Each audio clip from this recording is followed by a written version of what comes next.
Good morning and welcome to Matters Financial and Geopolitical from a Frontier. I hope you had a great weekend.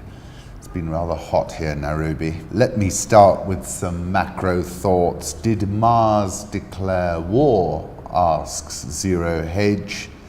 The US is on pause, blames external forces. ECB launches TLTRO, blames external forces. Bank of Japan downgrades outlook, blames external forces. China launches fiscal easing, blames external forces. My piece over the weekend was about the Boeing 737 MAX 8, Ethiopian Airlines and its Flight 302, the FAA, and teachable moments. The Boeing Company is an American multinational corporation that designs, manufactures, and sells aeroplanes, rotorcraft, rockets, satellites, and missiles worldwide. The Boeing 737 MAX is the newest version of the 737, the best-selling airline ever.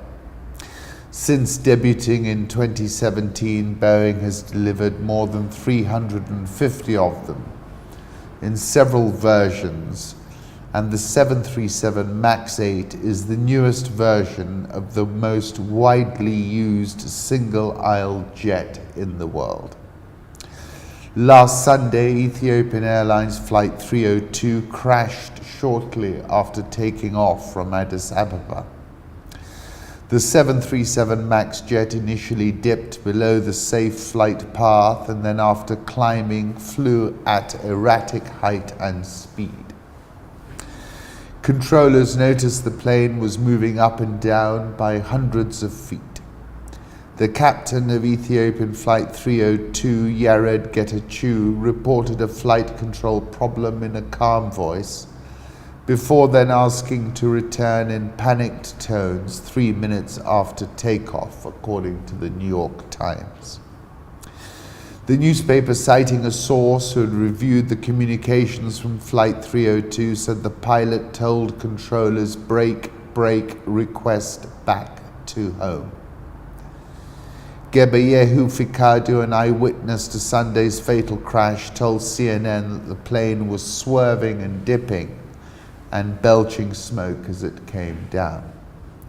The E-302 crash occurred little more than 4 months after the crash of Lion Air Flight 610 in Indonesia.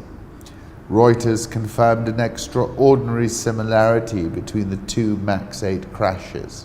Lion Air and Ethiopian Airlines both lost altitude within 3 minutes of takeoff, recovered, and then crashed. No new model of jet has recorded 2 fatal accidents in its first year until the Boeing 737 MAX 8.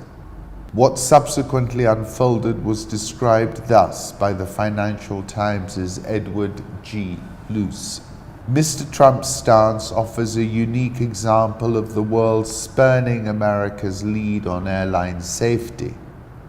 His reversal is a teachable moment, to quote his predecessor Barack Obama, on the realities of a fast-changing world.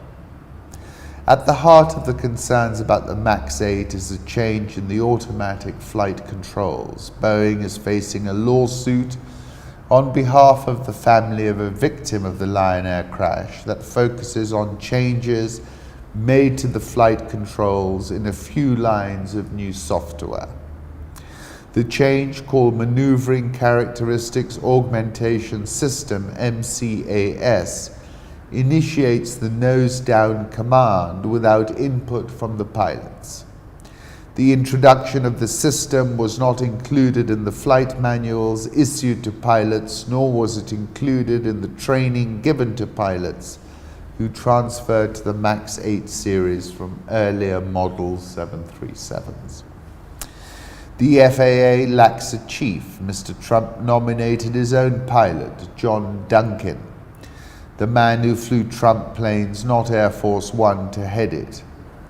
When the Senate laughed him off as unqualified to lead an $18 billion agency, Mr. Trump failed to come up with a new name.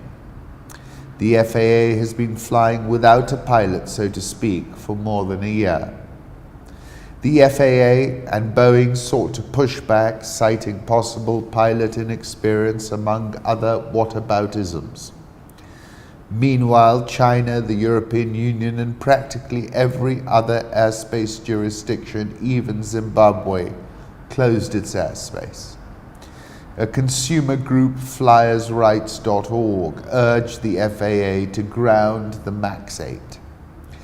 The FAA's wait-and-see attitude risks lives, said the group's president, Paul Hudson.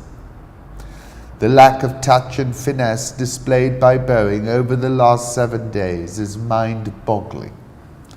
They have stayed resolutely behind the curve from the get-go. The message Boeing sent was that safety came second, a simply untenable position. Eventually, the FAA capitulated and grounded the 737 MAX. The stock market crashed, Boeing share 10.31% from 422 to about 378.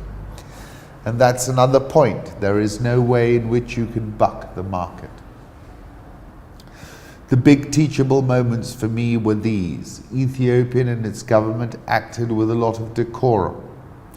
Concerns about brand damage are overblown.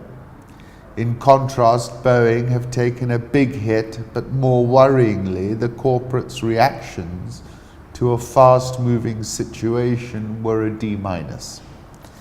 It is also an incredible statement by Ethiopian to send the aircraft's black box not to the FAA but to France. That's a geopolitical moment, as it were.